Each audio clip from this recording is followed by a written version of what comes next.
Stalin and the Role of the Peasantry, Harpal Brar, 1991, hosted by Red Star Publishers. In the last issue, May to June, of Lalkar, we promised to deal with the three specific allegations leveled by Gorbachev against Stalin, these allegations being, first, that Stalin made an incorrect assessment of the role of the peasantry, in particular that of the middle peasantry, consequent upon which, it is alleged, great suffering was caused during collectivization. Second, that Stalin weakened the Red Army by causing the arrest, trial and execution of top commanders. And finally that he suppressed all dissent and was instrumental in the liquidation of apparently loyal party leaders. We concluded our last article with the remark that these three specific allegations leveled by Gorbachev have no basis in reality. We shall return to an examination of the same in the next issue. In particular, we shall examine the question of Stalin's understanding of, and attitude towards, the middle peasantry. In connection with the question of the peasantry, we shall endeavor, inter alia, to reveal the secret of Gorbachev's weakness for Bukharin and ideological basis for this affinity. By way of continuation, and in fulfillment of this promise we have given, we return to the subject. Space will not permit the treatment of all these three allegations. We therefore confine ourselves in this issue to the peasant question, and will return to the other two in the next issue. Stalin and the peasantry. Stalin was doubly fortunate in that not only did he have in Lenin such a giant of a teacher, but also, unlike the puffed-up Trotskyite left and Bukharinite right deviators, he was modest enough to acknowledge this fact and to follow faithfully the course charted by Lenin. This is not to deny Stalin's original, and very great contribution, to the development of Marxist-Leninist theory, and even more important to its practice, but merely to stress that Stalin was never possessed of a desire to reinvent the wheel or to discover a new America. When it comes to the peasant question, even a dilettante in the science of Marxism-Leninism in general, and the history of the Russian Revolution in particular, cannot but be aware of the Bolshevik Party's three fundamental slogans on the question of the peasantry. These slogans had been worked out with great care and scientific accuracy by the undisputed leader of the Bolshevik Party and inspirer of the October Revolution, namely, V.I. Lenin, who, in working out the slogans on the peasant question, as indeed on any other question, never for a moment lost sight of the fact that the main question of every revolution is the question of state power. Lenin, Collected Works Russian edition, Volume 21 p. 142. In the hands of which class, or which classes, is power concentrated, which class, or which classes, must take power, such is the main question of every revolution.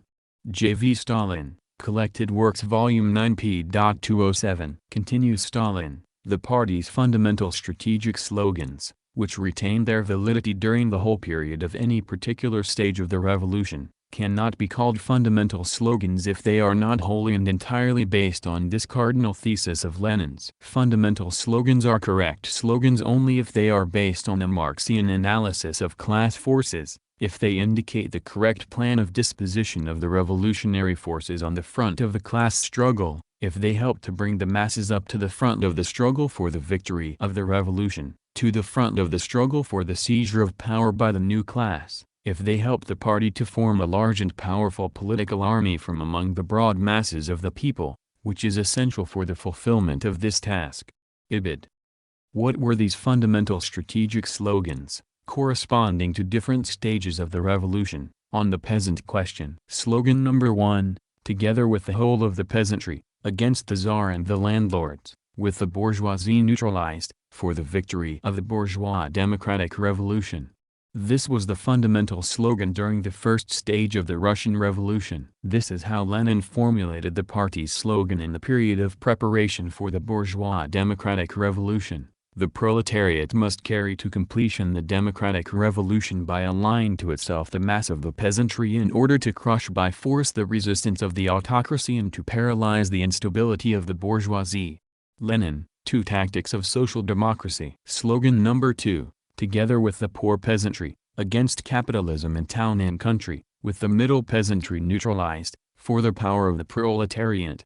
This was the fundamental slogan during the second stage of the revolution. This is how Lenin formulated the party's slogan in the period of preparation for the proletarian socialist revolution. The proletariat must accomplish the socialist revolution by allying to itself the massive semi-proletarian elements of the population in order to crush by force the resistance of the bourgeoisie and to paralyze the instability of the peasantry and petty bourgeoisie.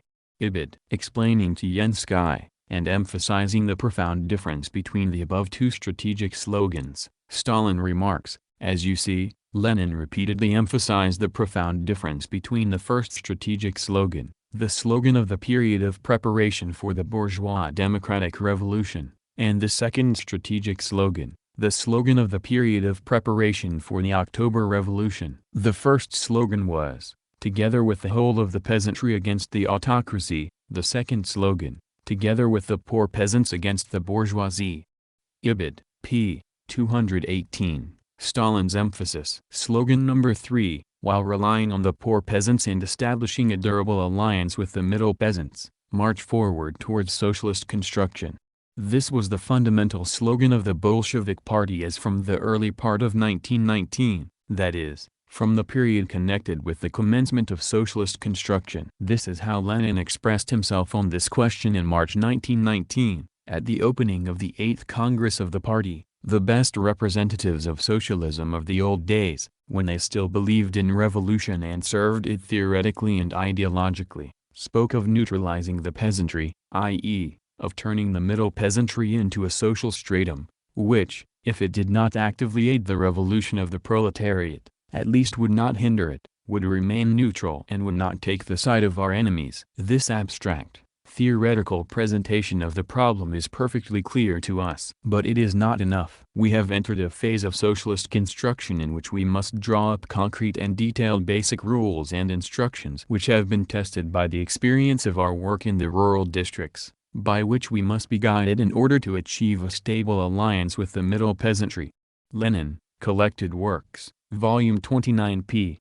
144. Correcting Yenskaya, who mistakenly believed that the Bolshevik Party adopted the policy of neutralizing the middle peasant, not in the period of preparation for October and during October, but after October, and particularly after 1918, when the committees of poor peasants were abolished. Stalin goes on to say, "That is entirely wrong, Comrade Yenskaya. On the contrary, the policy of neutralizing the middle peasant did not begin, but ended when the committees of poor peasants were abolished. After 1918, the policy of neutralizing the middle peasant was abandoned, and not introduced, after 1918.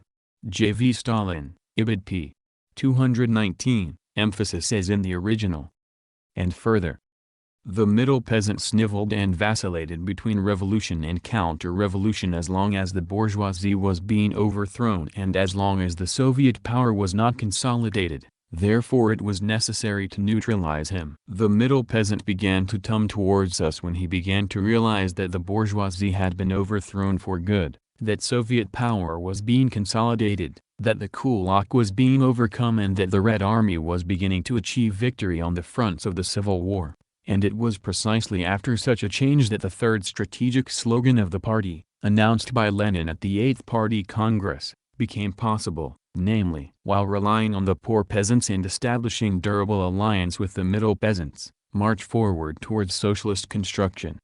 Ibid. p. 220. These, then, were the Bolshevik Party's three fundamental strategic slogans on the peasant question, by implementing which slogans the Bolshevik Party successfully approached the February 1917 bourgeois democratic revolution, and then successfully marched towards October and finally triumphantly constructed socialism in town and country, in industry and agriculture. The correctness of these, above, slogans has been eloquently confirmed by the march of events. Only with the help, and implementation, of these correct slogans, based on a correct Marxist analysis of class forces, was it possible for the Bolshevik Party to bring the masses to the front of struggle for the victory of the revolution and to form a large powerful political army from among the broad masses of the people for the fulfillment of the historic tasks of overthrowing Tsarist autocracy, establishing the dictatorship of the proletariat, and marching triumphantly to the construction of socialism. To confirm that these slogans were known to, and, more importantly,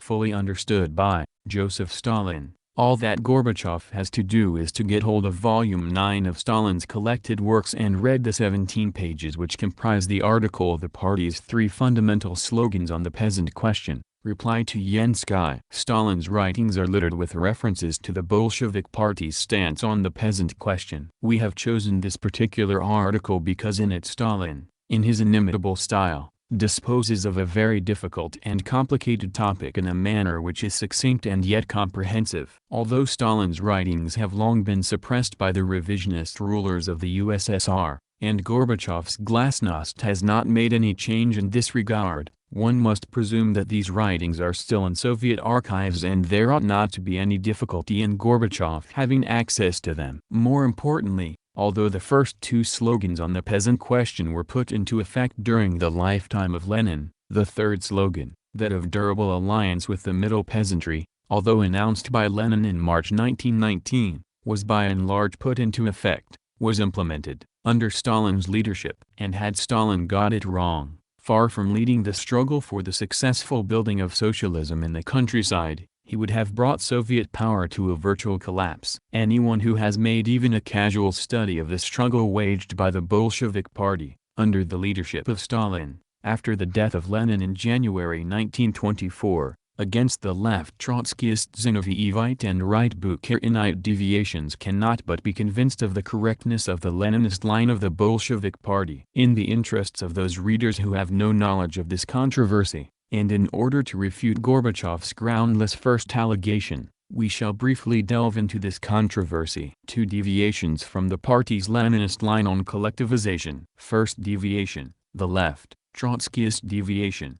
Briefly, the left, Trotskyist, deviation can be summed up as follows. It saw the entire peasantry as nothing but an instrument for the restoration of capitalism. It looked upon the basic mass of the peasantry as a reactionary mass which could not be relied upon, and, therefore, advocated, not an alliance with this basic mass, but a discord with it, and above all, it believed in the impossibility of successfully building socialism in one country taken separately. All this explains the adventurism characteristic of the policies advocated by the Trotskyists. And this adventurism alone explains why Trotsky and Zinoviev tried to force on the party full-scale collectivization at the 14th Congress, December 1925, of the party. The party had little difficulty in rejecting this piece of Trotskyist adventurism, for reasons to be made clear shortly. Since the rejection of this policy of adventurism, the Trotskyists spread the legend that collectivization was undertaken too late, that the party and Stalin did not realize the bestial nature of the kulak until the latter attempted in 1928 to threaten the very existence of the Soviet regime by refusing to sell grain to the Soviet state and thus presenting the towns and the Red Army with the specter of starvation and famine. This accusation is baseless, founded as it is upon the substitution of wishful thinking for actual reality, which is typical of Trotskyism. We shall not waste time on refuting the assertion that the party did not understand the bestial nature of the kulaks. We shall merely direct the reader to Lenin's writings in which he refers to the kulaks as most bestial, brutal and savage exploiters and as bloodsuckers, spiders, leeches and vampires. And all this was known to Stalin, for he, unlike the pompous Trotskyists and Bukharinites, knew and understood each of Lenin's writings, and more importantly, spent all his life safeguarding Leninism and putting it into practice. The question, therefore, arises, in view of such enormous significance of collectivization and of the necessity of eliminating the kulaks as a class, why was collectivization not embarked upon earlier and why were the kulaks not eliminated earlier than they actually were? Why did the Bolshevik Party, as far back as the 8th Party Congress, proclaim the policy of restricting the exploiting tendencies of the kulaks, rather than proclaim a policy of elimination of the kulaks as a class? Why did the party reject the Trotskyist demand for elimination of the kulaks in 1926? The answer lies in the fact that had the party undertaken an offensive against the kulaks without preparing the necessary conditions for the successful outcome of this offensive, then such an offensive would have proved to be the most reckless adventurism and would certainly have failed. And failure would have meant the strengthening of the kulaks. An offensive against the kulaks at an earlier time, say 1926-27, would certainly have failed, because at that time there did not exist in the Soviet countryside a wide network of state farms and collective farms which could furnish the basis for a determined struggle against the kulaks, because at that time the Soviet state was unable to replace the capitalist kulak production by the socialist production of state farms and collective farms. Here is what Comrade Stalin says on the point under consideration. In 1926 to 1927, the Zinoviev Trotsky opposition did its utmost to impose upon the party the policy of an immediate offensive against the kulaks. The party did not embark on that dangerous adventure, for it knew that serious people cannot afford to play at an offensive. An offensive against the kulaks is a serious matter. It should not be confused with declamations against the kulaks, nor should it be confused with a policy of pinpricks against the kulaks, which the Zinoviev Trotsky opposition did its utmost to impose upon the party. To launch an offensive against the kulaks means that we must smash the kulaks, eliminate them as a class. Unless we set ourselves these aims, an offensive would be mere declamation, pinpricks, phrase-mongering, anything but a real Bolshevik offensive. To launch an offensive against the kulaks means that we must prepare for it and then strike at the kulaks. Strike so hard as to prevent them from rising to their feet again. That is what we Bolsheviks call a real offensive. Could we have undertaken such an offensive some 5 years or 3 years ago with any prospect of success? No, we could not. Indeed, in 1927 the kulaks produced over 600 million poods of grain, about 130 million poods of which they marketed outside their rural districts. That was a rather serious power, which had to be reckoned with. How much did our collective farms and state farms produce at that time? About 80 million poods, of which about 35 million poods were sent to the market, marketable grain. Judge for yourselves, could we at that time have replaced the kulak output and kulak marketable grain by the output and marketable grain of our collective farms and state farms? Obviously, we could not. What would it have meant to launch a determined offensive against the kulaks under such conditions? It would have meant certain failure, strengthening the position of the kulaks and being left without grain. That is why we could not and should not have undertaken a determined offensive against the kulaks at that time, in spite of the adventurous declamations of the Zinoviev Trotsky opposition. Collected Works, Volume 12, pages 174-5. This then explains why the kulaks, why these bloodsuckers, these spiders, these leeches, and these vampires were tolerated, and why the party pursued the policy of restricting their exploiting tendencies rather than that of their outright elimination. This then explains why the party at its 8th Congress adopted the policy of restricting the exploiting tendencies of the kulaks, why this policy was again announced at the 11th Party Congress at the time of the introduction of the new economic policy, NEP, why this policy was confirmed by the 15th Congress of the party, and why the party pursued this line right up to the summer of 1929. As Comrade Stalin correctly remarked, the proclamation of a slogan is not enough to cause the peasantry to come en masse towards socialism. The Trotskyist recipe for disaster through discord with the peasantry versus the Leninist formula for building socialism through a stable alliance with the main mass of the peasantry. If the left, Trotskyist, deviation had gained ascendancy in the party, the result would have been the restoration of capitalism in the USSR. For what the Trotskyists were advocating amounted to no less than the declaration of civil war against the main mass of the peasantry, namely, the middle peasantry, 60% of peasants being middle peasants at that time. The declaration of such a civil war against the middle peasantry would have meant the bringing of the Soviet regime into a hostile collision with the main mass of the peasantry, and such a hostile collision could not but represent a most serious danger to the very existence of the Soviet regime. Small wonder that the party rejected such an adventurist policy advocated by Trotskyism. Anyone who is in the least acquainted with Trotskyism would not be surprised by Trotskyism's advocacy of the above adventurist policy towards the main mass of the peasantry. Such an adventurist policy is the direct outcome of Trotsky's notorious theory of permanent revolution, which denies the revolutionary role of the peasantry and which claims that it is impossible to build socialism in a single country. According to this theory of permanent revolution, it is impossible for the working class to lead the main mass of the peasantry into the channel of socialist construction. Here are a few pronouncements of Trotsky on the matter in hand. The contradictions in the position of a workers' government in a backward country with an overwhelming peasant population can be solved only on an international scale in the arena of the world proletarian revolution. Preface to Trotsky's book The Year 1905, and without direct state support from the European proletariat, the working class of Russia will not be able to maintain itself in power and to transform its temporary rule into a lasting socialist dictatorship. This we cannot doubt for an instant. Our revolution, and it would be hopeless to think that, for example, a revolutionary Russia could hold out in the face of a conservative Europe. Works Volume 3 Part 1, p. 90. Is it surprising then that Trotsky, who, flying in the face of all reality, so stubbornly held on to the above reactionary views, should have advocated a policy that would, if put into practice, have turned into reality his reactionary fantasia? Had Trotsky's line been followed, the working class of Russia would doubtless have been unable to maintain itself in power. Zinoviev, Trotsky's ally in opposing the party's Leninist line on the peasant question, also did not believe in an alliance between the working class and the middle peasantry. Instead he, departing from Leninism, advocated the neutralization of the middle peasantry under the conditions of the dictatorship of the proletariat. Here is what Zinoviev, who at the time was the chairman of the Comintern, wrote on this score in the Pravda of January 18, 1925, "There are a number of tasks which are absolutely common to all the parties of the Comintern. Such, for example,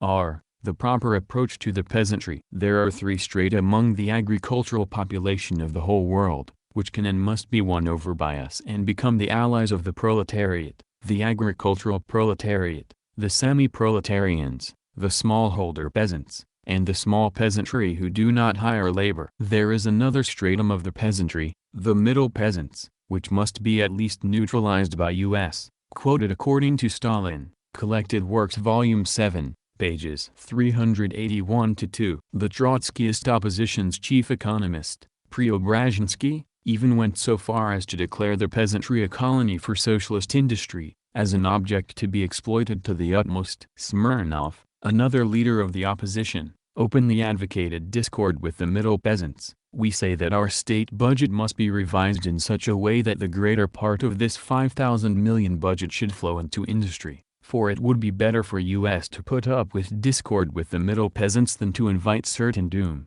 Smirnov, speech delivered at the Rogowsko-Simonovsky District Party Conference, 1927, quoted according to Stalin, Collected Works Volume 10, p. 262. One has only to compare the above-quoted pronouncements of the Trotskyist opposition with the following passages from Comrade Lenin's writings to realize what a deep chasm divides Trotskyism from Leninism. Whereas according to Trotskyism, without direct state support from the European proletariat, the working class of Russia will not be able to maintain itself in power, let alone build socialism, according to Leninism. 10 or 20 years of correct relations with the peasantry, and victory on the world scale is assured, even if the proletarian revolutions, which are growing, are delayed. V.I. Lenin, outline of the pamphlet The Tax in Kind, Collected Works Volume 32 pages 302-3. Whereas Trotskyism advocated discord with the middle peasants as the best method of avoiding certain doom, Leninism, on the contrary, advocates an alliance with the basic mass of the peasantry as the only means of ensuring the leading role of the proletariat and the consolidation of the dictatorship of the proletariat. "The supreme principle," said Lenin, "of the dictatorship of the proletariat is the maintenance of the alliance of the proletariat and the peasantry in order that the proletariat may retain its leading role and state power." Report on the Tactics of the RCPB, delivered at the Third Congress of the Comintern, 5th of July, 1921, Collected Works Volume 32 p. 466. Thus it is clear that according to Leninism, it is impossible to build socialism successfully without a stable alliance with the middle peasants. Lenin, opening speech at the 8th Congress of the RCPB, 18th of March, 1919, Collected Works Volume 29, p. 125. According to Trotskyism, however, discord with the middle peasants is the only means of avoiding certain doom. Smirnov, see above. And it must not be forgotten that then, in 1927, The middle peasantry constituted 60% of the entire peasantry. A discord with the middle peasantry would, therefore, have meant driving it into the arms of the kulaks, strengthening the latter and isolating the poor peasants. In other words, a discord of the nature advocated by Trotskyism would have meant the starting of a civil war in the countryside and weakening the Soviet rule in the countryside most dangerously. Such is the logic of Trotskyism, its intentions notwithstanding. Here is how Comrade Stalin described the discrepancy between the opposition's desires, its good intentions, and the inevitable disastrous results of its policy of discord with the middle peasantry. I am far from accusing the opposition of deliberately striving for all these misfortunes. It is not, however, a matter of what the opposition desires and is striving for, but of the results that must inevitably follow from the opposition's policy of discord with the middle peasantry. The same thing is happening to the opposition here as happened with the Baron Krylof's fable The Hermit and the Bear. Laughter. It goes without saying that the bear's intention in smashing the head of his friend the hermit with a lump of rock was to deliver him from the importunate fly. The bear was prompted by the friendliest motives. Nevertheless, the bear's friendly motives led to an action that was far from friendly, and for which the hermit paid with his life. Of course, the opposition wishes the revolution nothing but good. But to achieve this it proposes such means as would result in the utter defeat of the revolution, in the utter defeat of the working class and the peasantry, in the disruption of all our work of construction. The opposition's platform is a platform for the rupture of the alliance between the working class and the peasantry, a platform for the disruption of all our work of construction, a platform for the disruption of the work of industrialization. Collected Works, Volume 10 p.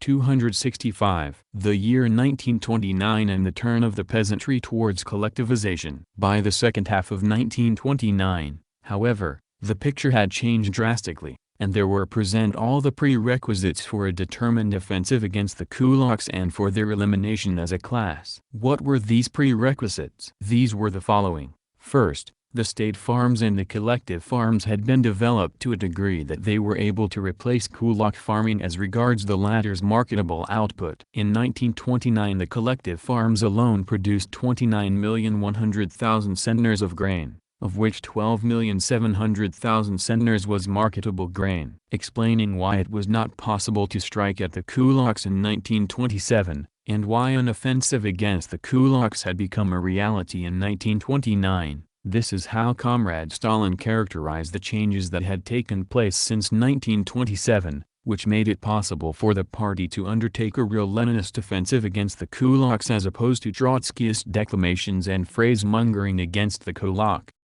But today, what is the position now? Today, we have an adequate material base for us to strike at the kulaks, to break their resistance, to eliminate them as a class, and to replace their output by the output of the collective farms and state farms. You know that in 1929 the grain produced on the collective farms and state farms has amounted to not less than 400,000 poods, 200 million poods less than the gross output of the kulak farms in 1927. You also know that in 1929 the collective farms and state farms have supplied more than 130,000 poods of marketable grain, i.e., more than the kulaks in 1927. Lastly, you know that in 1930 the gross output of the collective farms and state farms will amount to not less than 900 million poods of grain, i.e., more than the gross output of the kulaks in 1927, and their output of marketable grain will be not less than 400 million poods,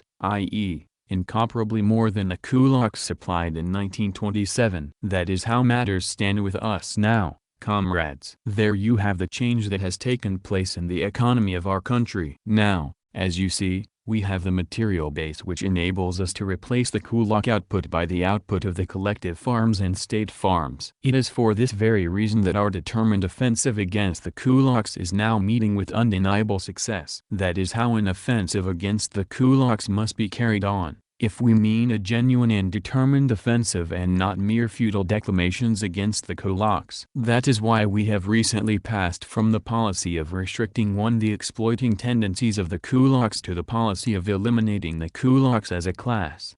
Collected Works, Volume 12, pages 175-6. Second, The Soviet state and industry was now in a position to help the collective farm movement through credit facilities and the supply of machines and tractors. In 1927-28, the Soviet government assigned 76 million rubles for financing collective farms, in 1928-29 to 170,000 rubles, and in 1929-30 to 473 million rubles were assigned. In addition, 65 million rubles were assigned during the same period for the collectivization fund. Privileges were accorded to collective farms which increased their resources by 200 million rubles. For use on collective farm fields, the state supplied not less than 30,000 tractors with a total of 400,000 horsepower, not taking into account the 7,000 tractors of the tractor centers which served the collective farms, and the assistance by way of tractors rendered by the state farms to the collective farms. In 1929-30 the collective farms were granted seed loans and seed assistance to the amount of 10 million centners of grain,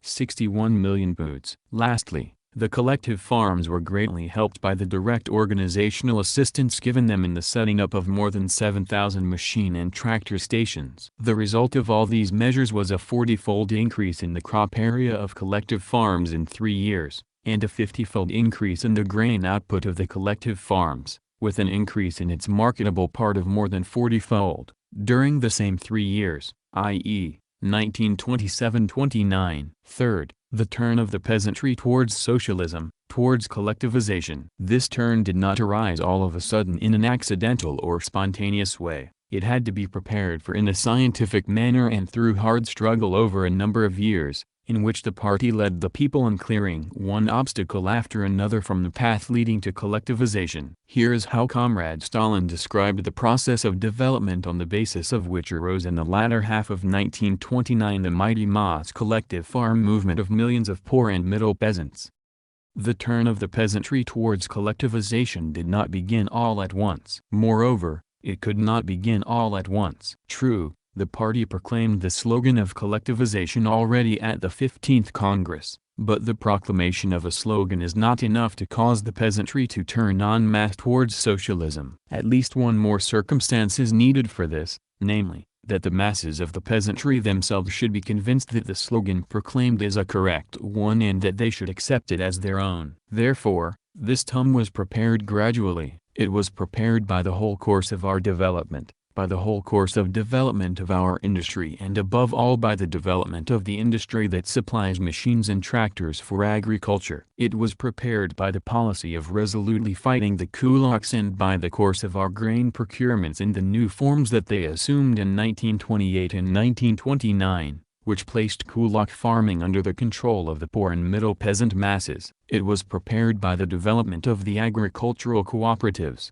which trained the individualist peasant in collective methods. It was prepared by the network of collective farms, in which the peasantry verified the advantages of collective forms of farming over individual farming. Lastly, it was prepared by the network of state farms, spread over the whole of the USSR, and equipped with modern machines, which enabled the peasants to convince themselves of the potency and superiority of modern machines. It would be a mistake to regard our state farms only as sources of grain supplies. Actually, the state farms, with their modern machines, with the assistance they render the peasants in their vicinity, and the unprecedented scope of their farming, were the leading force that facilitated the TUM of the peasant masses and brought them onto the path of collectivization. There you have the basis on which arose that mass collective farm movement of millions of poor and middle peasants which began in the latter half of 1929, and which ushered in a period of great change in the life of our country.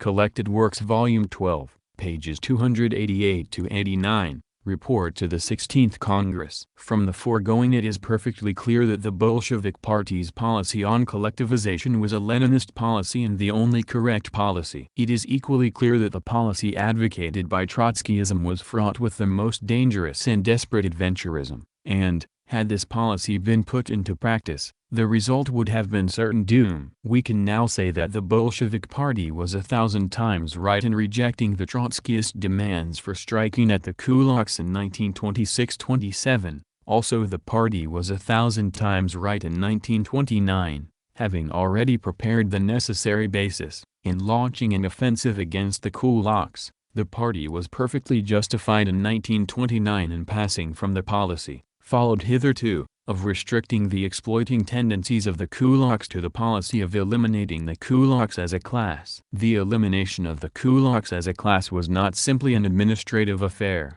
as the Trotskyists thought. It was a matter of supreme economic importance. The class of kulaks could not be wished away with a Trotskyist decree. It could only be eliminated by taking concrete economic measures, of the type outlined earlier above, and preparing the necessary economic and political conditions. As Comrade Stalin says, those comrades are wrong who think that it is possible and necessary to put an end to the kulaks by means of administrative measures, through the GPU, give an order, affix a seal, and that settles it. That is an easy way, but it is far from being effective. The kulak must be defeated by means of economic measures and in conformity with Soviet law. Soviet law, however, is not a mere phrase. This does not, of course, preclude the taking of certain administrative measures against the kulaks. But administrative measures must not take the place of economic measures. Collected Works, Volume 10 p.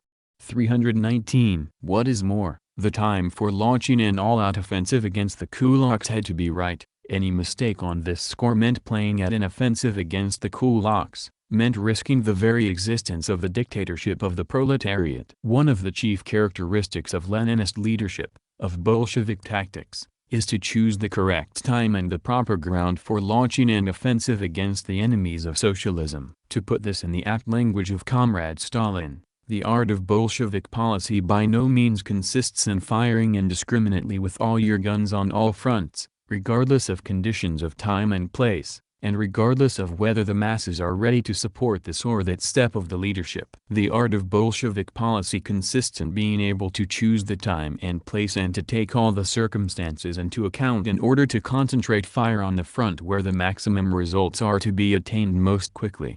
Collected Works Volume 11 p. 55. When the party had, however, already passed from the policy of restricting the exploiting tendencies of the kulaks to the policy of eliminating the kulaks as a class, Trotsky, who, as we have seen, had advocated dekulakization as early as the period immediately following the 14th Congress, 1926-27, demanded the abandonment of the party's policy of eliminating the kulaks as a class. In his open letter to the members of the CPSU, 23rd of March, 1930, Trotsky demanded that the party should bring the collective farms into line with their real sources of support, abandon the policy of dekulakization, hold the exploiting tendencies of the kulaks in check for a long number of years, and that the guiding principle in relation to the kulaks must be an iron contract system, under which the kulaks were to supply the state with a certain quantity of their produce at fixed prices. This is characteristic Trotskyism. Trotskyism with its truly absurd, anti-dialectical and reactionary content, dekulakization in 1926 and abandonment of the policy of dekulakization in 1930. As if this absurdity were not good enough, Trotsky supplemented it by a new edition, as it were, in 1933. In 1933, when collectivization in the main had already been achieved, Trotsky in the issues of his bulletin demanded the dissolution of the state farms, on the grounds that they did not pay, the dissolution of the majority of the collective farms, on the grounds they were fictitious, the abandonment of the policy of eliminating the kulaks. And in the field of industry, Trotsky demanded a reversion to the policy of concessions and the leasing to concessionaires of a number of Soviet industrial enterprises on the grounds that they did not pay. Comrade Stalin was perfectly justified in characterizing this Trotskyist program as counter-revolutionary and as one of restoration of capitalism. There you have the program of these contemptible cowards and capitulatory, their counter-revolutionary program of restoring capitalism in the USSR. Volume 13 p. 370. This is how the left Trotsky unmasked himself and revealed his true rightness for all to see. Having dealt with the left opportunist deviation above, let us now turn to right opportunist deviation from the Leninist line of the party. The right opportunist, Bukharinite, deviation. Whereas the left, Trotskyist, opportunists overestimated the strength of capitalism, did not believe in the possibility of the USSR successfully building socialism by its own efforts, without the aid of victorious revolution in Western Europe, and did not, therefore, favor even the idea of an alliance with the basic mass of the peasantry. The right, Bukharinite, opportunists went to the other extreme, in that they underestimated the strength of capitalism, declared themselves in favor of any kind of alliance with the entire peasantry including the kulaks, and, disregarding the mechanics of class struggle under the conditions of the dictatorship of the proletariat, proclaimed that the kulaks will automatically grow into socialism. Bukharin, the path to socialism. Bukharin's group maintained that with the advance of socialism and the development of socialist forms of economy, the class struggle would subside. This right opportunist theory advocated by Bukharin's group presented a most serious danger to the dictatorship of the proletariat. Its harm lay in the fact that it lulls the working class to sleep, undermines the mobilized preparedness of the revolutionary forces of our country, demobilizes the working class and facilitates the attack of the capitalist elements against the Soviet government. Stalin, Collected Works Volume 12 p. 41. And so it did. By the beginning of 1928, the kulaks, realizing that the NEP, far from leading to the restoration of capitalism in the USSR as they had expected and hoped for, was, on the contrary, leading to the weakening and the rout of capitalist elements in the countryside and to the consolidation of socialism, began organized resistance to the Soviet regime. From 1928, this resistance assumed most acute forms. The resistance of the kulaks was a most eloquent proof of a. the fact that the socialist offensive against the capitalist elements was proceeding full steam ahead and according to plan, that the kulaks were, therefore, feeling the pinch, and had either to decide to resist desperately or to retire from the scene voluntarily, and b. the fact that the capitalist elements had no desire to depart from the scene voluntarily. Comrade Stalin was absolutely right when, countering Bukharin's right opportunist fairy tales regarding the subsidence of class struggle, he expressed himself in the following never-to-be-forgotten words. It must not be imagined that the socialist forms will develop, squeezing out the enemies of the working class, while our enemies retreat in silence and make way for our advance, that then we shall again advance and they will again retreat until unexpectedly all the social groups without exception, both kulaks and poor peasants, both workers and capitalists, find themselves suddenly and imperceptibly, without struggle or commotion, in the lap of a socialist society. Such fairy tales do not and cannot happen in general, and in the conditions of the dictatorship of the proletariat in particular. It never has been and never will be the case that a dying class surrenders its positions voluntarily without attempting to organize resistance. It never has been and never will be the case that the working class could advance towards socialism in a class society without struggle or commotion. On the contrary, the advance towards socialism cannot but cause the exploiting elements to resist the advance, and the resistance of the exploiters cannot but lead to the inevitable sharpening of the class struggle. That is why the working class must not be lulled with talk about the class struggle playing a secondary role. Collected Works Volume 11 p. 180. Notwithstanding Bukharin's silly little fables regarding the subsidence of the class struggle and the miracle of kulaks growing into socialism, the latter, the kulaks, began serious organized resistance to the Soviet government. And who but Bukharin and his group should come up in the party to defend the kulak interests? The Bukharinites represented the decay of kulak farming as a decay of agriculture in the USSR. They demanded the slowing down of the rate of industrial development, relaxation of the monopoly of foreign trade, relegation of collectivization to the background, and all-round concessions to the capitalist elements. The first serious attack from the kulaks came at the time of the grain procurement crisis of January 1928. The kulaks refused to sell grain to the Soviet state. The Soviet government found itself with a grain deficit of 130 million poods. In the absence of any reserves, the Soviet government could not but resort to emergency measures,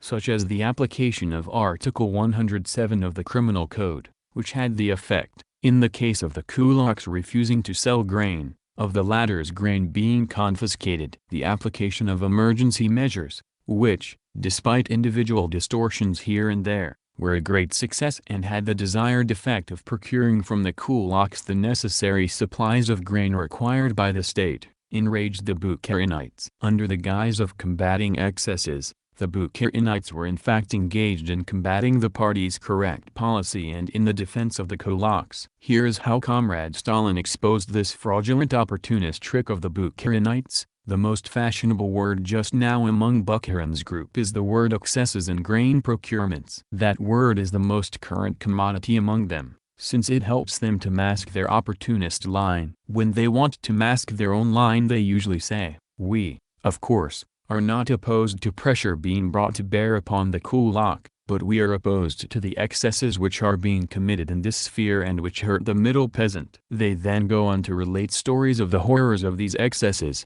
They read letters from peasants, panic-stricken letters from comrades, such as Markov, and then draw the conclusion: the policy of bringing pressure to bear on the kulaks must be abandoned. How do you like that? Because excesses are committed in carrying out a correct policy. That correct policy, it seems, must be abandoned. That is the usual trick of the opportunists. On the pretext that excesses are committed in carrying out a correct line, abolish that line and replace it by an opportunist line. Moreover, the supporters of Bukharin's group very carefully hush up the fact that there is another land of excesses, more dangerous and more harmful, namely, excesses in the direction of merging with the kulak, in the direction of adaptation to the well-to-do strata of the rural population, in the direction of abandoning the revolutionary policy of the party for the opportunist policy of the right deviators. Of course, we QI11 opposed to these excesses. None of us wants the blows directed against the kulaks to hurt the middle peasants. That is obvious,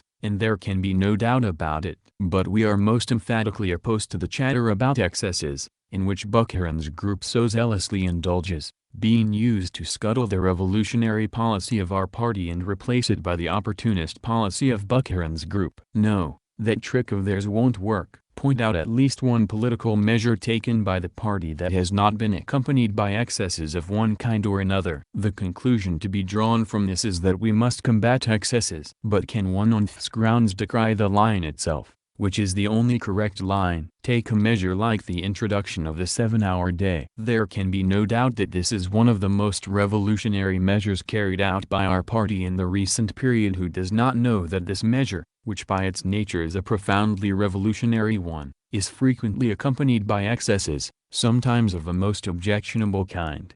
Does that mean we ought to abandon the policy of introducing the 7-hour day? Do the supporters of the Bukharin opposition understand what a mess they are getting into in playing up the excesses committed during the grain procurement campaign?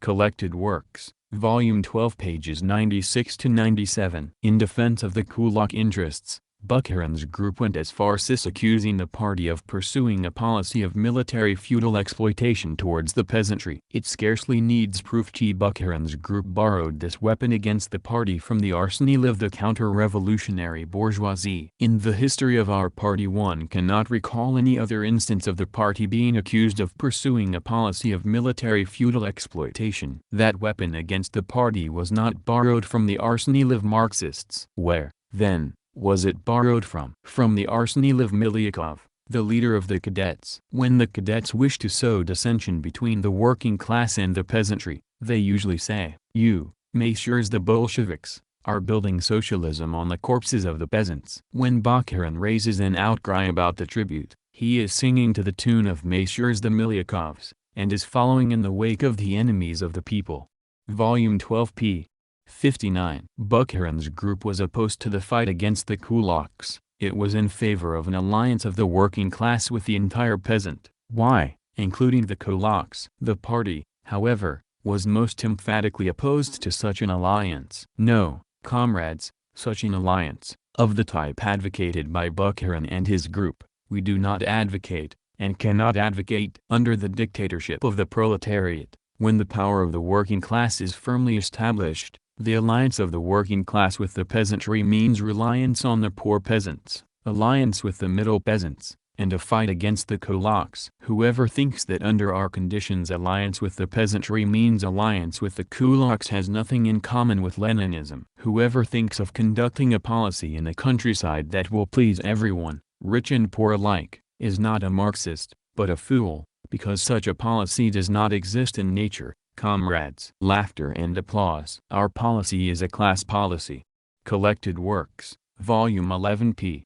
52. Leninism certainly stands for a stable alliance with the main mass of the peasantry, but, according to Leninism, the whole purpose of the alliance of the working class with the basic mass of the peasantry is to ensure the leading role of the working class, to consolidate the dictatorship of the proletariat, and to create the necessary conditions, material and spiritual, cultural, which facilitate the abolition of the classes. In brief, Leninism stands for a stable alliance with the main mass of the peasantry, kulaks excluded, with the ultimate aim of abolishing classes. Leninism does not stand for just any kind of alliance. Here's how Comrade Lenin expressed himself on the subject. Agreement between the working class and the peasantry may be taken to mean anything. If we do not bear in mind that, from the point of view of the working class, agreement is permissible, correct and possible in principle only if it supports the dictatorship of the working class and is one of the measures aimed at the abolition of classes, then the formula of agreement between the working class and the peasantry remains, of course, a formula to which all the enemies of the Soviet regime and all the enemies of the dictatorship subscribe.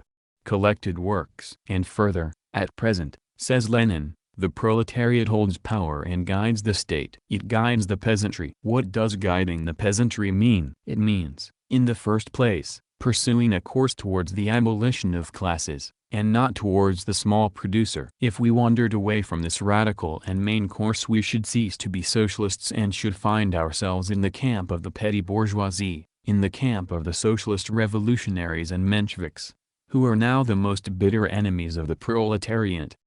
The alliance with the peasantry advocated by Bukharin, however, meant an alliance not only with the middle peasantry but also with the kulaks. It scarcely needs proof that such an alliance, far from securing the leading role of the proletariat, strengthening the dictatorship of the proletariat, and facilitating the abolition of classes, would have led to the negation of the leading role of the proletariat, the weakening of its dictatorship, and the perpetuation of classes. For only an alliance with the middle peasantry, which is at the same time an alliance against the kulaks, only such an alliance can pave the way in the direction of the abolition of classes. Classes can only be abolished through class struggle against the exploiters, against the kulaks and other capitalist elements, and not through an alliance with the latter. It scarcely needs proof that Bukharin's right opportunist group with its opportunist policies had to be defeated. Without its defeat, there would have been a sure restoration of capitalism in the USSR in the early 1930s. It must be said to the credit,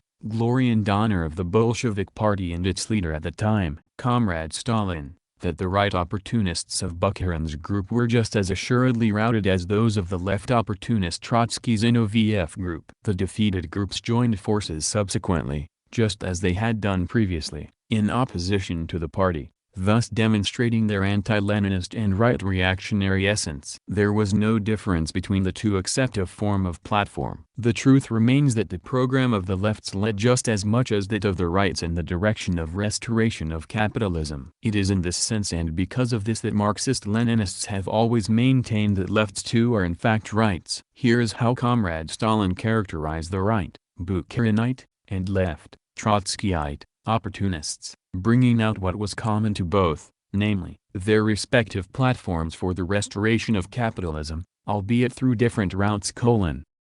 Where does the danger of the right, frankly opportunist, deviation in our party lie? In the fact that it underestimates the strength of our enemies, the strength of capitalism. It does not see the danger of the restoration of capitalism. It does not understand the mechanism of the class struggle under the dictatorship of the proletariat and therefore so readily agrees to make concessions to capitalism, demanding a slowing down of the rate of development of our industry, demanding concessions for the capitalist elements in town and country, demanding that the question of collective farms and state farms be relegated to the background, demanding that the monopoly of foreign trade be relaxed, etc., etc. There is no doubt that the triumph of the right deviation in our party would unleash the forces of capitalism, undermine the revolutionary positions of the proletariat and increase the chances of the restoration of capitalism in our country. Where does the danger of the left, Trotskyist, deviation in our party lies 7 in the fact that it overestimates the strength of our enemies, the strength of capitalism.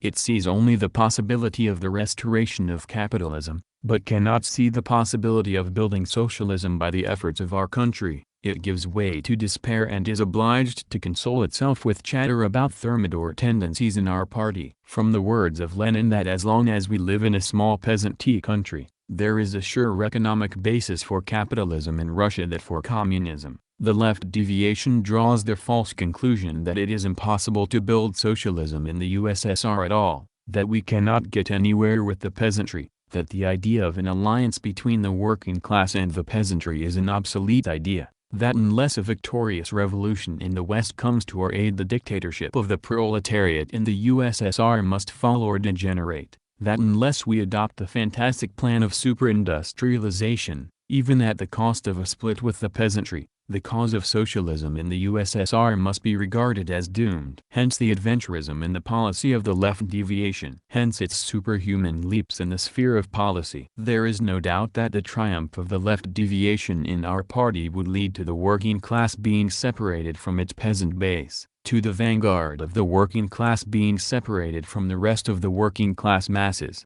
and, consequently, to the defeat of the proletariat and to facilitating the conditions for the restoration of capitalism. You see, therefore, that both these dangers, the left and the right, both these deviations from the Leninist line, the right and the left, lead to the same result, although from different directions. Collected Works, Volume 11 pages 240-1. The only difference is that the lefts, Trotskyites, use ultra-left phrases, which incidentally explains why the lefts sometimes succeed in luring a part of the workers over to their side with the help of high-sounding left phrases and by posing as the most determined opponents of the rights, although all the world knows that they, the lefts, have the same social roots as the rights, and that they not infrequently join in an agreement, a bloc, with the rights in order to fight the Leninist line. Stalin, Collected Works Volume 11 p. 291. Before proceeding further, it may be said in passing that most of the criticisms leveled by the ordinary bourgeois at the Bolshevik Party's Leninist line on collectivization are based on the platforms and line of argumentation of the bourgeois socialists within the Bolshevik Party, namely, the left, Trotskyist, opportunists and the right, Bukharinite, deviators. Nor could it be otherwise, for the platforms of the left and right opportunists were platforms of capitalist restoration, albeit in a disguised form and couched in even Marxian terminology. Hence the concurrence in the views of the ordinary bourgeois on the one hand, and socialist opportunists such as the Trotskyists and Bukharinites on the other hand. Hence the sympathy of the ordinary bourgeois for the representative of the interests of his class, the bourgeois class, in the communist movement, namely, the socialist opportunist. Hence the anti-Stalinism and pro-Trotskyism, and pro-Bukharinism, of the ordinary bourgeois. The bourgeois does not mind what terminology is used, he does not object to the use of even Marxian terminology as long as it is used in the defense and preservation of capitalism rather than for its revolutionary overthrow. In fact, under certain circumstances the only way to serve capitalism is through the use of Marxian phrases, for only such phrases can deceive the workers. How could the Trotskyites and Bukharinites, for example, openly demand the restoration of capitalism in the USSR when the working class was in power? They would have had to utter only one sentence openly for them to be flung out of every workers' organization, let alone the vanguard party of the proletariat, for them to be completely despised by every class-conscious worker. So they were obliged to present their programs for capitalist restoration in the name of the working class and of Marxism. Herein lies their service to the bourgeoisie, and herein lies also their treachery to the working class and communist movement. It was precisely this treachery to the working class, their resort to wrecking, sabotage, terror and murder, not to speak of their agreements with fascist and imperialist powers, which brought them face to face with proletarian justice in the Moscow trials in the late 1930s. The use of force and collectivization. Trotskyists, revisionists, as well as the bourgeois of the ordinary type have leveled the allegation that Stalin collectivized the peasantry against the wishes of the majority of the peasantry and moreover by force. This allegation, based on ignorance, has through sheer repetition acquired the force of a public prejudice. Since this accusation has long been mouthed by the Soviet revisionist leadership since the 20th Party Congress, it has come to be believed even by people who call themselves Marxist-Leninists. As is clear from what has been said above, only incorrigible bureaucrats can believe that collectivization in the USSR was, or could have been, achieved by force. Only people who regard collectivization as an administrative bureaucratic affair, rather than as an economic measure of the utmost importance, can regard collectivization in the USSR in this light. If collectivization could be achieved by a Sergeant Brushebev armed with a Trotskyist departmental decree to collectivize,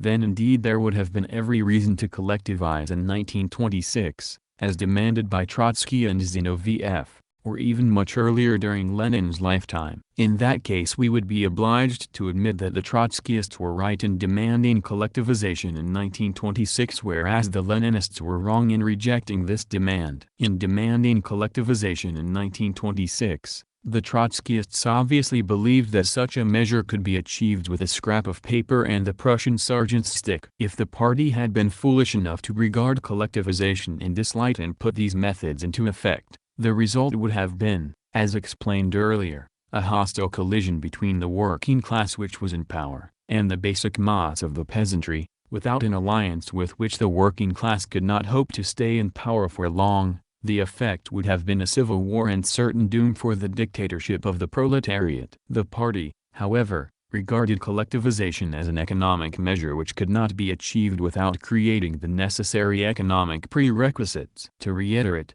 by the second half of 1929, all these prerequisites having been realized, the party moved in earnest in the direction of collectivization with the enthusiastic support of the overwhelming mass of the peasantry. Successes in collectivization were achieved precisely because of its voluntary character. The moment compulsion came on the scene, collective farms began to melt away, and a section of the peasants who, to quote Stalin, only yesterday had the greatest confidence in the collective farms, began to turn away from them.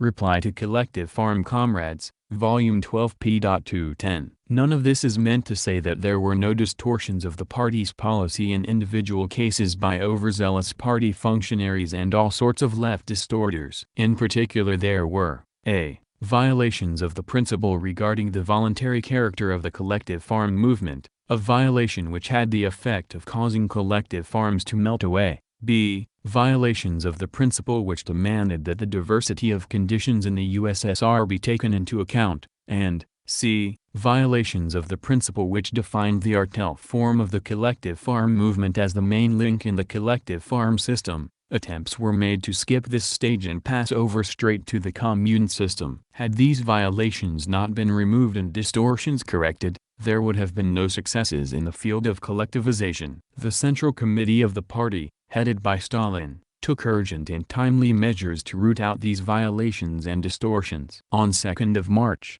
1930, Stalin's article "Dizzy with Success" was published in Pravda, in which he analyzed the root causes of the distortions in the collective farm movement and denounced attempts at collectivization through coercion and use of force. Here are a few quotations from this very important article. The successes of the collective farm policy are due, among other things, to the fact that it rests on the voluntary character of the collective farm movement and on taking into account the diversity of conditions in the various regions of the USSR. Collective farms must not be established by force. That would be foolish and reactionary. The collective farm movement must rest on the active support of the main mass of the peasantry. Stalin, Collected Works Volume 12 p. 199. And, what can there be in common between this Sergeant Brushebev policy and the party's policy of relying on the voluntary principle and of taking local peculiarities into account in collective farm development? Clearly, there is not and cannot be anything in common between them. Ibid p. 201. And further still, who benefits by these distortions, this bureaucratic decreeing of the collective farm movement, these unworthy threats against the peasants? Nobody, except our enemies. Ibid. Stalin denounced the attempt to replace preparatory work for the organization of collective farms by bureaucratic decreeing of the collective farm movement, paper resolutions on the growth of collective farms which have as yet no reality, but whose existence is proclaimed in a heap of boastful resolutions. Ibid. A month later, on April 3, 1930, Stalin published in Pravda yet another article on the same subject entitled Reply to Collective Farm Comrades. In reply to the question, "What is the root of the errors in the peasant question?"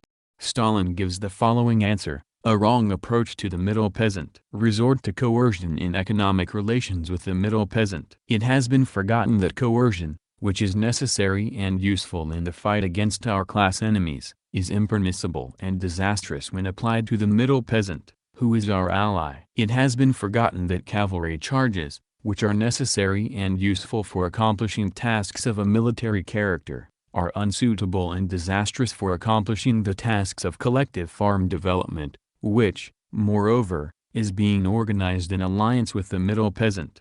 Collected Works, Volume 12, pages 208-9. Thus it can be seen that notwithstanding a few local distortions, which were swiftly got rid of by the party's line on collectivization was correct. By the application of this correct Leninist policy, the main mass of the peasantry were drawn into the channel of socialist construction. The party's policy carried the day because the party waged a consistent and principled struggle against both the left, Trotskyist, and the right, Bukharinite, deviations, because the party waged a ruthless struggle against those who tried to run ahead, Trotskyists, as well as those who dragged their feet, Bukharinites. Herein lies the secret of the success of the party's policy on collectivization as on other issues. Surely, Gorbachev must have had the Bolshevik party's principled and uncompromising struggle, described above, in mind when he stated in his 1987 report, "The party's leading nucleus headed by Joseph Stalin safeguarded Leninism in an ideological struggle."